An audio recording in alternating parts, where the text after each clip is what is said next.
Dear students, আজি আমি আলোচনা কৰিম হায়াৰ ছেকেণ্ডাৰী ছেকেণ্ড ইয়াৰৰ ইংলিছৰ প্ৰথম পাঠটি যাৰ নাম হৈছে দ্য লাষ্ট লেছন। এই চেপ্টাৰটি সম্পূৰ্ণ অসমীয়াত আমি আলোচনা কৰিম। তোমালোক সকলোৱে এবাৰ ভালকৈ পঢ়ি ল'বা, বুজি ল'বা, তেতিয়াহ'লে ইয়াৰ পৰা যিবোৰ প্ৰশ্ন আহিব তাৰ উত্তৰ কৰিব পাৰিবা। আজিকালি এনেকৈ অসমীয়াত ভালকৈ জানিব লাগিব। ডাইৰেক্ট মুখস্থ কৰিতো সকলো প্ৰশ্ন তোমালোকে কমন পেলাব নোৱাৰা।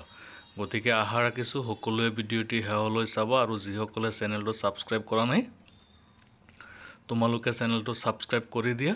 আটাইকেইটা চেপ্টাৰ এনেকৈ তোমালোকক অসমীয়াত অনুবাদ কৰি দিয়া হ'ব, গতিকে ভালকৈ আয়ত্ত কৰি ল'ব পাৰিবা। এতিয়া ব'লা ভিডিঅ'টি ষ্টাৰ্ট কৰোঁ।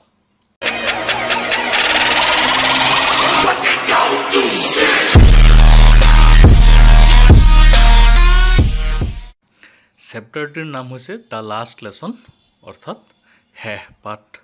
আৰু এইটো আৰম্ভ হৈছে এনেকৈ: I started for school very late that morning and was in great dread of a scolding, especially because M. Hamel had said that he would question us on participles, and I did not know the first word about them. সেইদিনাখন ৰাতিপুৱা মই স্কুললৈ বুলি বেছ দেৰিকৈয়ে ওলাইছিলোঁ আৰু ছাৰৰ গালি খোৱাৰ ভয়ে মোক বিতত কৰি তুলিছিল। কাৰণটো হ'ল আমাৰ শিক্ষক এম হেমেলে কৈছিল যে সেইদিনা মোক কালবোধক কৃদন্ত পদৰ বিষয়ে সুধিব আৰু এইবোৰৰ প্ৰথম আখৰটো মই জনা নাছিলোঁ। For a moment I thought of running away and spending the day out of doors. It was so warm, so bright. The birds were chirping at the edge of the woods, and in the open field back of the sawmill the Prussian soldiers were drilling. It was all much more tempting than the rule for participles, but I had the strength to resist and hurried off to school. এবাৰ ভাবিলোঁ স্কুলৰ পৰা পলাই যাওঁ আৰু ক'ৰবাত ইফাল সিফাল কৰি ঘূৰি ফুৰি দিনটো পাৰ কৰি দিওঁ। বাহিৰত ইমান পোহৰ আৰু ইমান লগা দিনটো। হাবিৰ কাষৰ গছবোৰত চৰাইবোৰে কিচিৰ মিচিৰ শব্দ তুলি কথা পাতি আছে আৰু কাঠমিলটোৰ পাছফালৰ পথাৰখনত প্ৰুছিয়ান সৈন্যবোৰে কুচকাৱাজ কৰি আছে। পাৰ্টিচিপলৰ নিয়মাৱলীতকৈ এই ঠাইখনৰ নিমন্ত্ৰণে মোক হাত বাউল দি মাতিছিল। তথাপিও এই আকৰ্ষণৰ মোহ জাৰি জোকাৰি মই স্কুললৈ বেগেৰে খোজ ল'লোঁ। When I passed the town hall, there was a crowd in front of the bulletin board. For the last 2 years, all our bad news had come from there.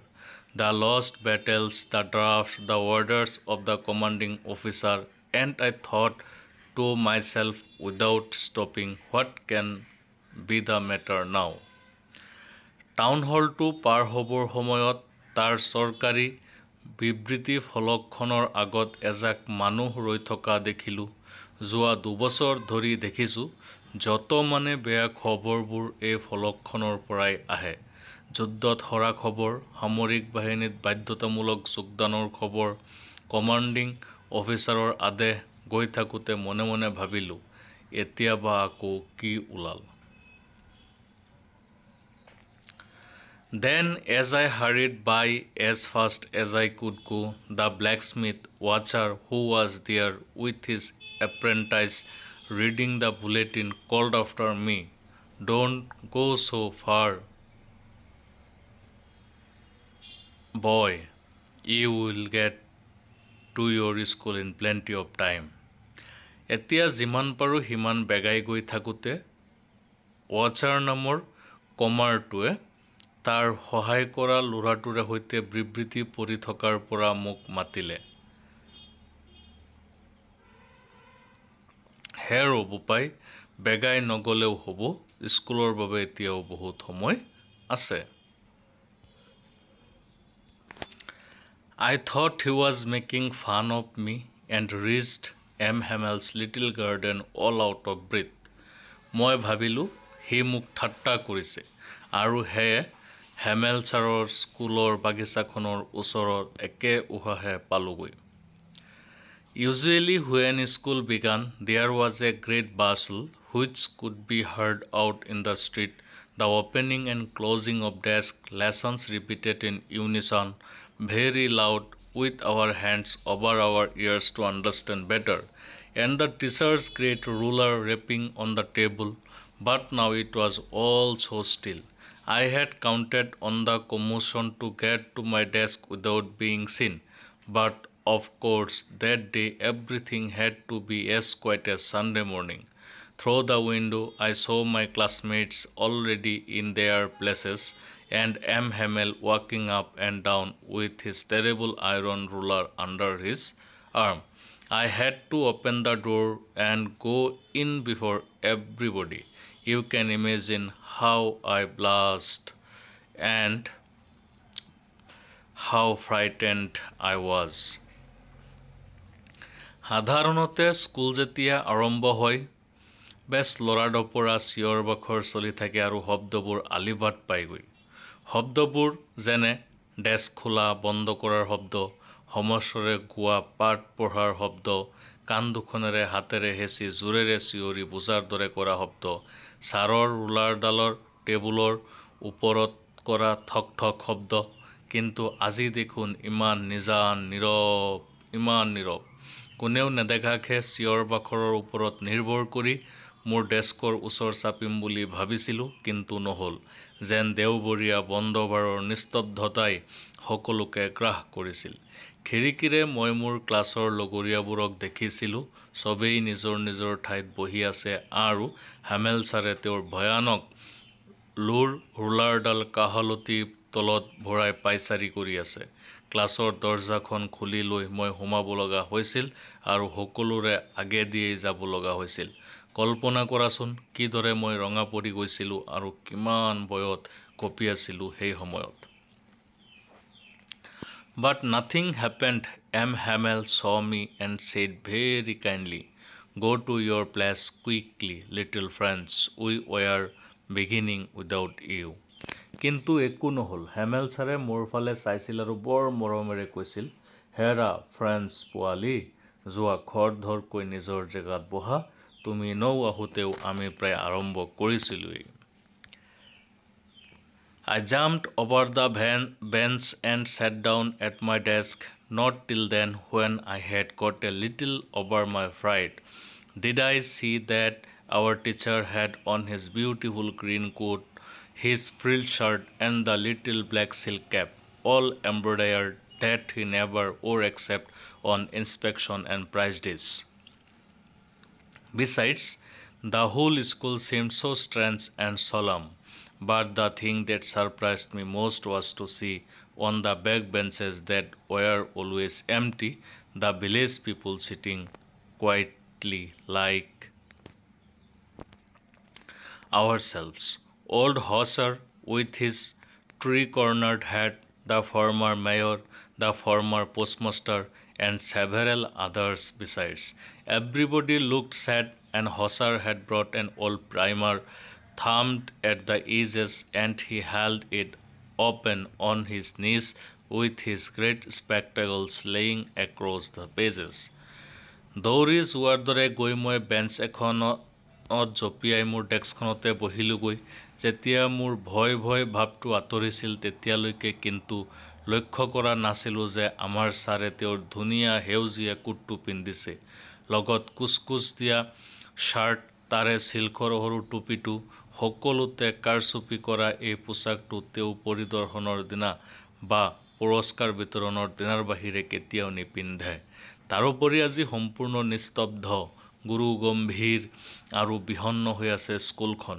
কিন্তু যিটো কথাই মোক আচৰিত কৰি তুলিছিল সেয়া হৈছে মই দেখিছিলোঁ পাছফালৰ বেঞ্চবোৰত, যিবোৰ অনবৰত খালী হৈ থাকে, গাঁৱৰ মানুহবোৰ আহি নীৰৱে আমি বহা দি বহি লৈছে। তিনিকুণীয়া টুপি পিন্ধা হাউচাৰ নামৰ বুঢ়াজন, আগতে কাৰ্যনিৰ্বাহ কৰা মেয়ৰজন, অৱসৰপ্ৰাপ্ত পোষ্টমাষ্টাৰজন আৰু তাৰোপৰি অন্য বহু লোক। প্ৰত্যেকজনকে কৰুণ আৰু শোকাৰ্ত দেখা গৈছিল। হাউচাৰে এখন পুৰণি প্ৰথম মানৰ পাঠ্যপুথি লগত আনিছে আৰু কিতাপখন আঙুলিৰে চেপা মাৰি লৈ আঁঠুৰ ওপৰত মেলি শকত চশমাখনেৰে পৃষ্ঠাবোৰৰ ওপৰতে ৰাখিছে।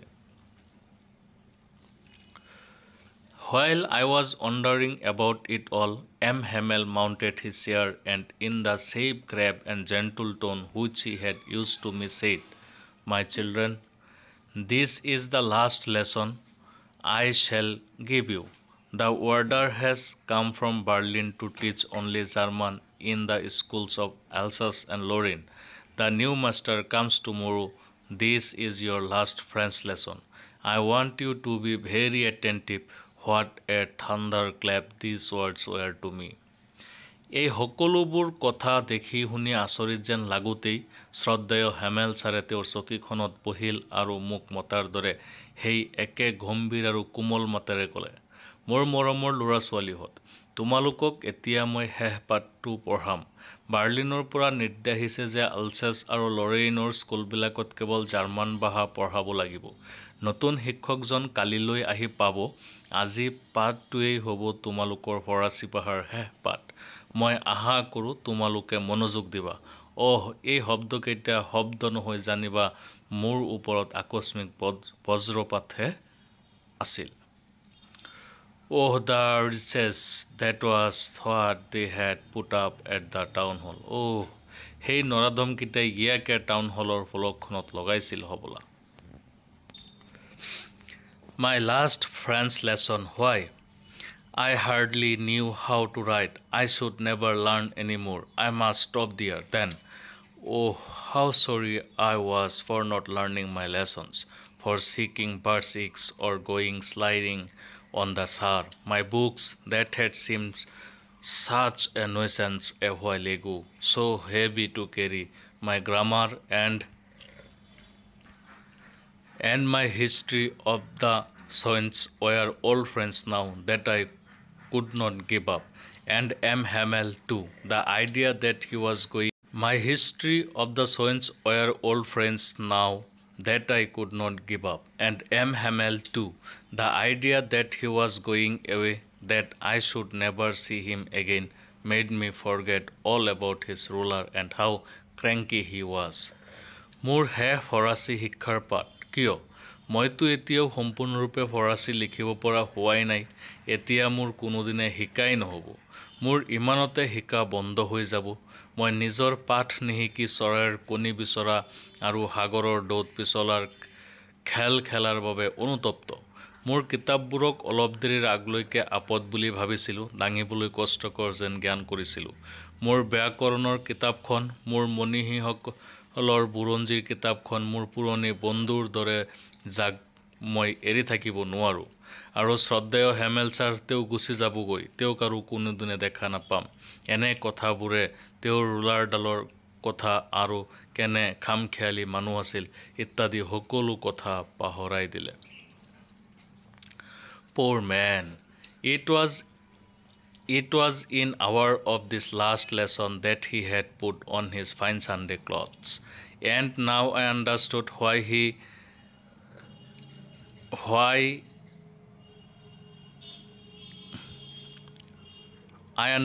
why the old men of the village were sitting there in the back of the room. It was because they were sorry, too, that they had not gone to school more. It was their way of thanking our master for his 40 years of faithful service and of showing their respect for the country that was theirs no more. বেচেৰা মানুহজন আজিৰ শেষ পাঠৰ বাবেই তেওঁৰ সন্মান জনোৱাৰ উদ্দেশ্যে তেওঁৰ সবাতোকৈ সুন্দৰ সাজ পোছাকযোৰ পিন্ধি আহিছে। আৰু এতিয়াহে গম পালোঁ কিয় গাঁৱৰ বুঢ়া মেথাসকল আহি ক্লাছৰ শেষৰ বেঞ্চবোৰত বহি লৈছেহি।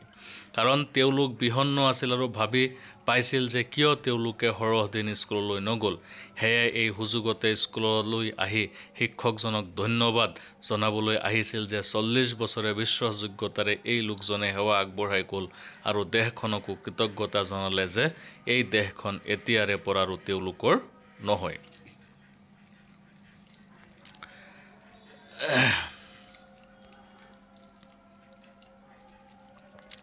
While I was thinking of all this, I heard my name called. It was my turn to recite.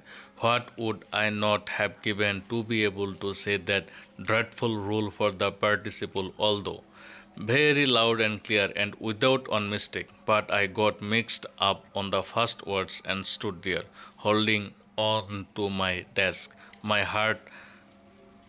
heart beating and not daring to look up. যি সময়ত এই কথাবোৰ ভাবি আছিলোঁ ঠিক তেনে সময়তে মই মোৰ নামটো মতা শুনিলোঁ। এইবাৰ মোৰ আবৃত্তি কৰাৰ পাল।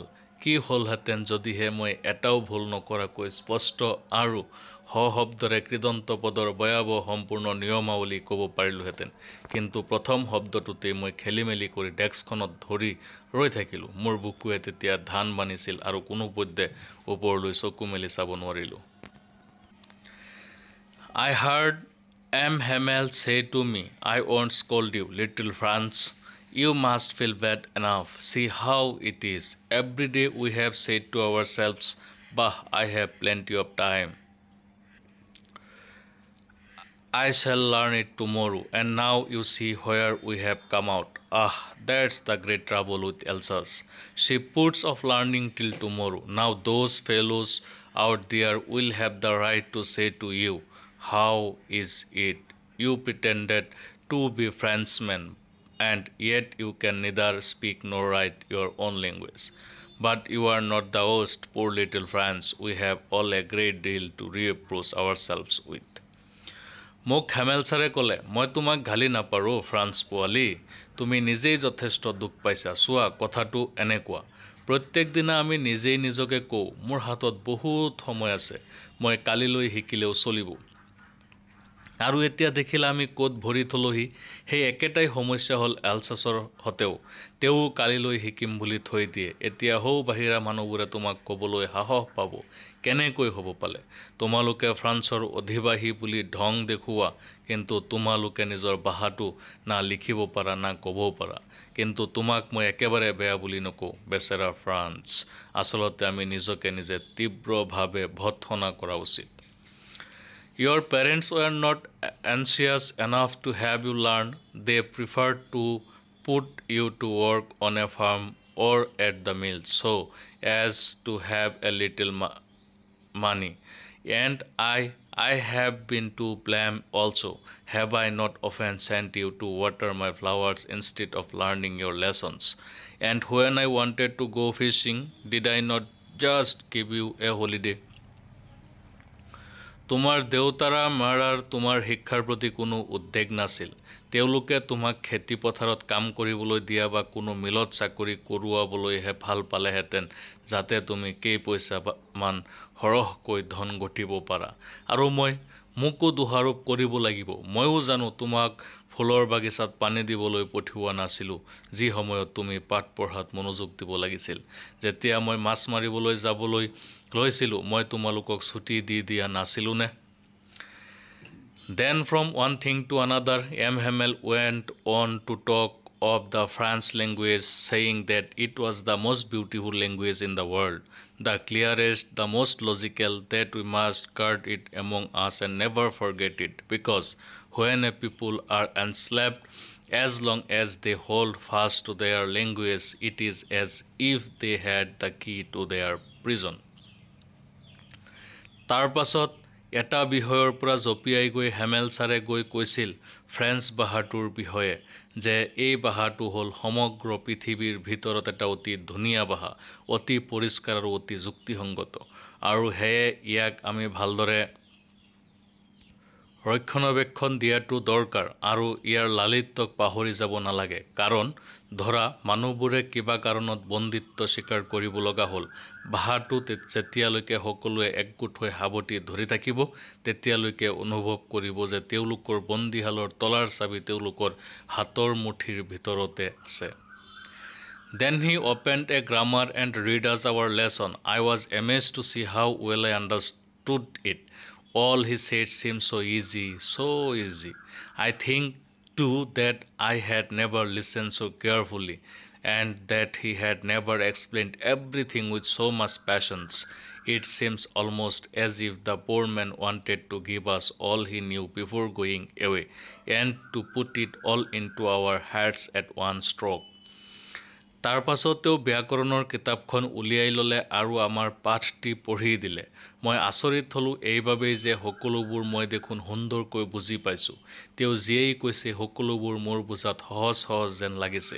মই এতিয়া ভাবি পাইছোঁ যে মই আগতে মনোযোগ দি শুনা নাছিলোঁ আৰু তেওঁ আমাক এনে ধৈৰ্য্যৰে বুজোৱা নাছিল। মোৰ এনেহে লাগিছিল যেন বেচেৰা শিক্ষকজনে গুচি যোৱাৰ আগে আগে আমাক যেন সকলোবোৰ উজাৰ কৰি দি যাব বিচাৰিছে। পোনছাটেই যেন সকলোবোৰ আমাৰ মগজুত সোমাই পৰে। After the grammar, we had a lesson in writing. That day, M. Hamel had new copies for us, written in a beautiful round hand, France, Alsace. ব্যাকৰণৰ পাছতে আমাৰ পাঠ আছিল হস্তলিপিৰ। সেইদিনাখন হেমেল ছাৰে আমাৰ বাবে এজাপ নতুন বহি লৈ আহিছিল আৰু সুন্দৰ হাতৰ আখৰেৰে সেইবিলাকৰ ওপৰত লেখা আছিল France, আলছাছ। They looked like little flags floating everywhere in the schoolroom, hung from the rod at the top of our desk. You ought to have seen how everyone set to work and how quiet it was. The only sound was the scratching of the pens over the paper. Once some battlers flew in, but nobody paid any attention to them, not even the littlest ones, who worked right on tracing their fish hooks as if that was France too. On the roof the pigeons cooed very low, and I thought to myself, will they make them sing in German, even the pigeons? সেইবোৰ যেন এজাক সৰু সৰু পতাকাহে স্কুলৰ কোঠালিৰ চাৰিওফালে উৰি ফুৰিছে। সেইবোৰ ডেস্কৰ ওপৰত থকা ৰডবোৰৰ পৰা তললৈ ওলোমাই ৰাখিছে। তুমি দেখিব লাগিছিল কেনেকৈ প্ৰত্যেকেই কামত মগ্ন, কিন্তু প্ৰত্যেকেই আসন্ন নীৰৱতাত।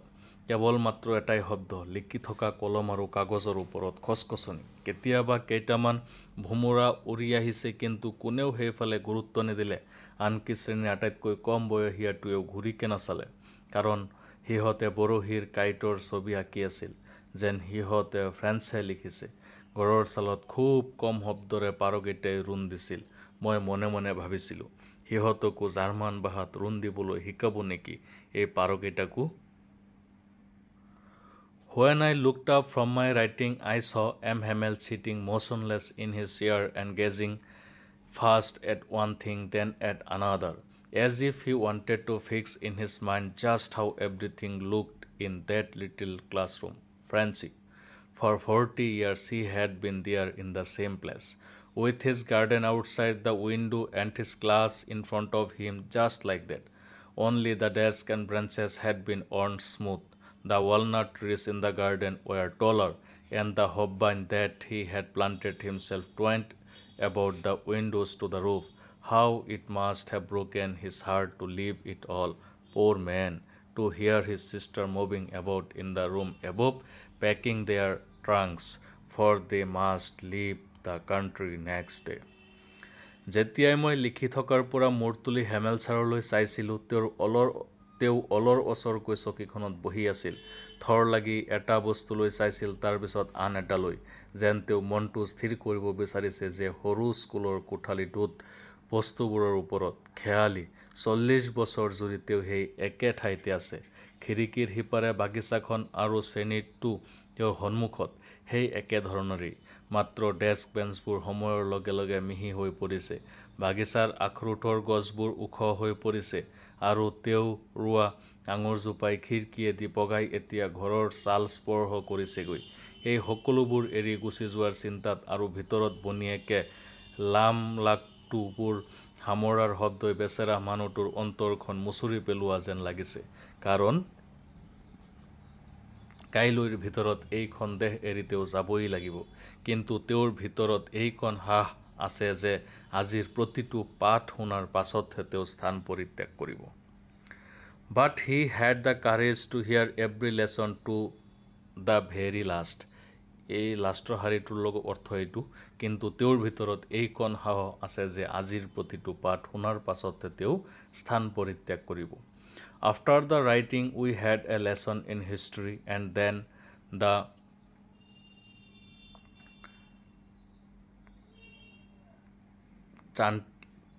Then the boys chanted their ba, be, bee, boo, boo. Down there at the back of the room, old Hussar had put on his spectacles and holding a premier in the both hands, spelled the letters with them. You could see that he too was crying. His voice trembled with emotions, and it was so funny to hear him that we all wanted to laugh and cry. Ah, how well I remember it, that the last lesson. হস্তলিপিৰ কাম শেষ হ'লত আমাৰ বুৰঞ্জীৰ পাঠ আছিল আৰু কেঁচুৱাবোৰে মুখেৰে বা বে বি বু বু শব্দ কৰি গাবলৈ ধৰিছিল। ক্লাছৰুমটোৰ